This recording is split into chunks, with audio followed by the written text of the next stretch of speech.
তার যে ক্রাইম করার যে ইন্টেনশন, এই মোটিভ নিয়ে সে ঢুকছে।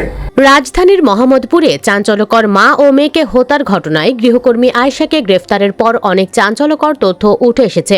ওই গৃহকর্মীর ভয়ঙ্কর অতীতও উঠে এসেছে পুলিশের তদন্তে।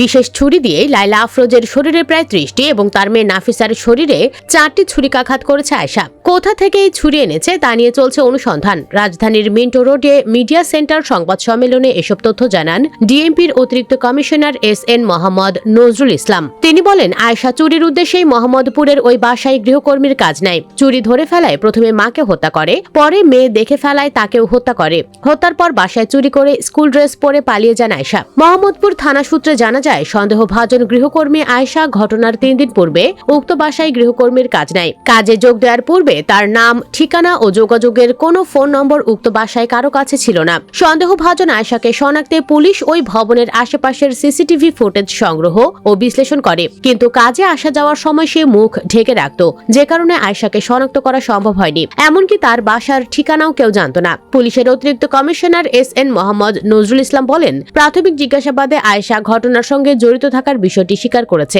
একইভাবে জানা যায়, গৃহকর্মীর নিয়োজিত থেকে চুরি করার অভ্যাস তার আগে থেকেই ছিল। পুলিশের এই কর্মকর্তা জানান, চাঞ্চল্যকর এই জোড়া খুনের কারণ অনুসন্ধানে আয়েশা বলে, কাজে আসার দ্বিতীয় দিনে সে বাসা থেকে 2000 টাকা চুরি করে। এ নিয়ে আয়েশাকে প্রশ্ন করলে তার সঙ্গে বাক বিতণ্ডা হয়। লাইলা আফরোজ আয়েশাকে পুলিশে দেওয়ারও ভয় দেখান। চতুর্থ দিন কাজে আসার সময় আয়েশা বাসা থেকে একটা সুইচ গিয়ার চাকু নিয়ে আসেন। ঘটনার দিন টাকা চুরি নিয়ে তাদের মধ্যে আবারও কথা কাটাকাটি হয়। এক পর্যায়ে আয়েশা লাইলা আফরোজকে সুইচ গিয়ার চাকু দিয়ে এলোপাতাড়ি ছুরিকাঘাত করে। এই সময়ে মেয়ে নাফিসা তার মাকে বাঁচাতে এগিয়ে গেলে তাকেও ছুরিকাঘাত করা হয়। ছুরিকাঘাতের ফলে অতিরিক্ত রক্তক্ষরণে মা ও মেয়ে দুজনেই মারা যান বলে প্রাথমিকভাবে প্রতীয়মান হয়।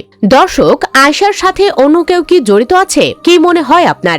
এ নিয়ে আপনার মন্তব্য জানিয়ে দিন কমেন্ট বক্সে। ভিডিওটি ভালো লাগলে লাইক ও শেয়ার করুন, আর আমাদের চ্যানেলে নতুন হলে সাবস্ক্রাইব করে সাথেই থাকুন। ধন্যবাদ।